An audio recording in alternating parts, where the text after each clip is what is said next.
Kamu nggak harus berteriak untuk didengar. Kamu nggak harus memaksa untuk mendapatkan apa yang kamu inginkan. Kadang, justru dengan ketenangan dan kecerdasan, kamu bisa lebih berpengaruh. Ini adalah seni dari apa yang disebut soft power. Soft power adalah tentang bagaimana kamu bisa memengaruhi orang lain tanpa harus bersikap agresif atau memaksa. Ini adalah kekuatan yang halus, yang nggak terlihat, tapi sangat efektif. Dan hari ini, kita akan membahas bagaimana kamu bisa menguasai seni ini dalam kehidupan sehari-harimu. Sebelum kita masuk lebih dalam, ada baiknya kita tahu dulu dari mana konsep ini berasal. Istilah soft power pertama kali diperkenalkan oleh seorang ahli politik internasional bernama Joseph Nye. Dia menciptakan istilah ini dalam bukunya yang terbit tahun 1990, berjudul Bound to Lead: The Changing Nature of American Power.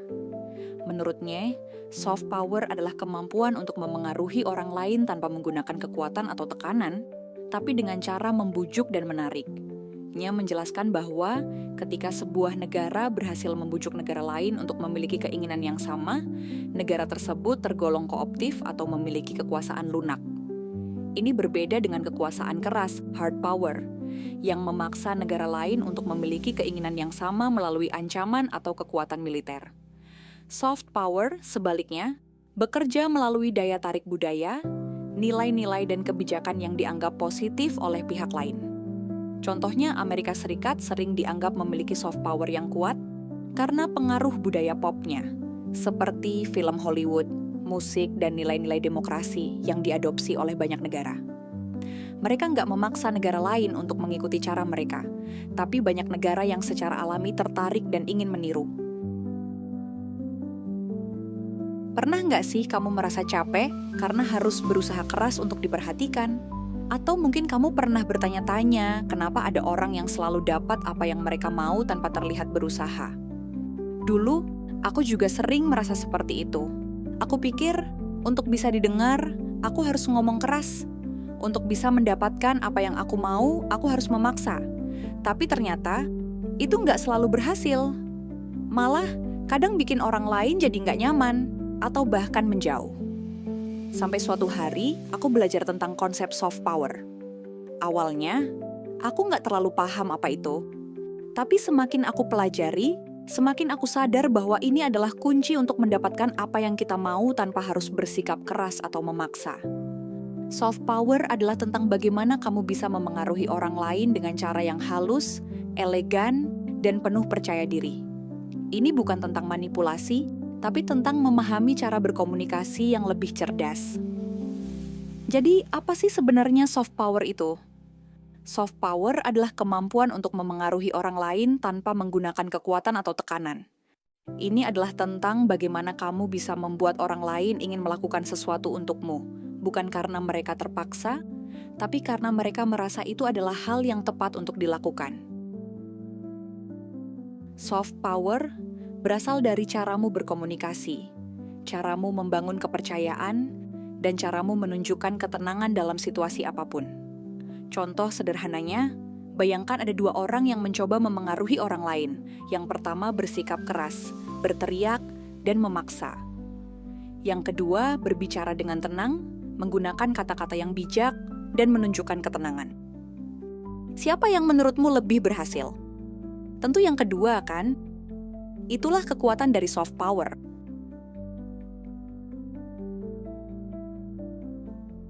Nah, sekarang kita masuk ke bagian yang paling penting. Bagaimana cara menerapkan soft power dalam kehidupan sehari-hari? Berikut adalah beberapa tips yang bisa kamu coba. Pertama, kamu harus belajar untuk tetap tenang, terutama dalam situasi yang emosional atau penuh tekanan. Ketika kamu bisa tetap tenang, kamu menunjukkan bahwa kamu punya kendali atas dirimu sendiri.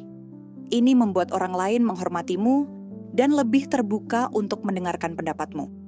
Misalnya, ketika ada konflik, jangan langsung menyerang atau membela diri. Cobalah untuk diam sejenak, tarik napas dalam-dalam, dan baru kemudian merespons dengan tenang. Kedua, perhatikan nada bicaramu. Nada bicara yang lembut tapi tegas bisa membuat orang lain lebih menghargai kata-katamu. Lembut bukan berarti lemah. Ketika kamu berbicara dengan nada yang tenang tapi tegas, orang akan lebih cenderung mendengarkanmu tanpa merasa terancam atau diremehkan. Cobalah untuk menghindari nada yang terlalu tinggi atau kasar, karena itu bisa membuat orang lain merasa tidak nyaman. Ketiga, biarkan orang lain merasa punya kendali, padahal sebenarnya kamu yang mengarahkan situasi. Misalnya, jika kamu ingin pasanganmu mengajakmu kencan, jangan langsung memaksa. Sebaliknya, berikan dia pilihan. Kamu bisa bilang, kamu lebih suka dinner atau coffee date.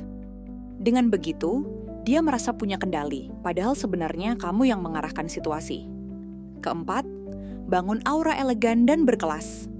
Ini bukan tentang penampilan fisik semata, tapi tentang bagaimana kamu membawa diri. Jangan terlalu banyak overshare, tetap misterius, dan tunjukkan ketenangan dalam setiap situasi. Orang akan lebih menghormati dan mengagumimu ketika kamu bisa menjaga aura eleganmu. Ini nggak berarti kamu harus dingin atau tertutup, tapi kamu tahu kapan harus berbicara dan kapan harus diam. Kelima, gunakan apresiasi sebagai senjata rahasia. Alih-alih menuntut atau mengeluh, cobalah untuk memberikan apresiasi.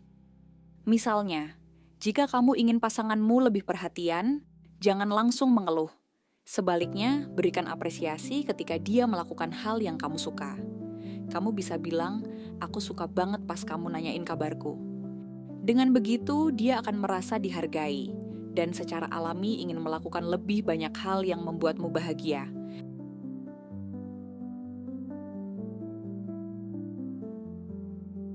Soft power adalah seni mendapatkan apa yang kamu mau tanpa harus memaksa. Kekuatan sejati tidak selalu datang dari suara yang paling keras, tetapi dari ketenangan dan kontrol diri. Wanita yang memiliki soft power memahami bahwa ketenangan adalah kekuatan, dan orang lebih cenderung mendengarkan serta menghormati mereka yang tidak mudah terpancing emosi. Dalam komunikasi, nada bicara yang lembut tetapi tegas jauh lebih efektif daripada konfrontasi langsung. Ketika kamu bisa berbicara dengan tenang tanpa kehilangan otoritas, orang akan lebih mudah menerima pesanmu tanpa merasa diserang. Selain itu, soft power mengajarkan bahwa kamu tidak perlu memaksa seseorang untuk mengikuti keinginanmu. Cukup arahkan dengan cara yang halus. Memberikan pilihan, alih-alih tuntutan, membuat orang merasa memiliki kendali. Padahal sebenarnya kamu yang mengarahkannya. Di sisi lain, diam juga bisa menjadi senjata yang lebih kuat daripada kata-kata. Saat kamu tidak terburu-buru menjelaskan atau membela diri, kamu justru menciptakan rasa penasaran dan membuat kata-katamu lebih bermakna.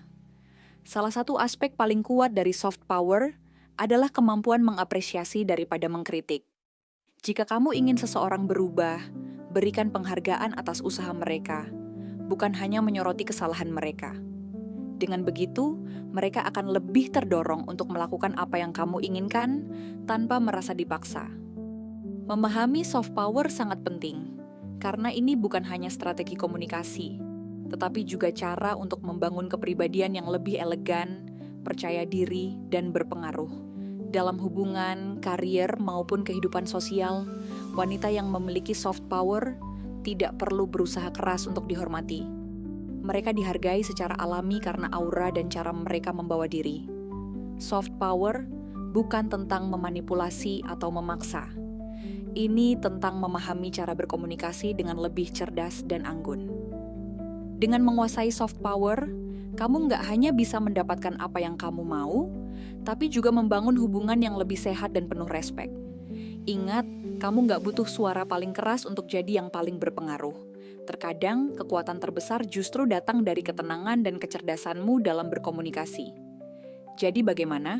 Apakah kamu siap mencoba menerapkan soft power dalam kehidupan sehari-harimu? Jika kamu setuju, jangan lupa untuk like, share, dan subscribe untuk lebih banyak insight yang bikin kamu makin unstoppable. Sampai jumpa di video berikutnya.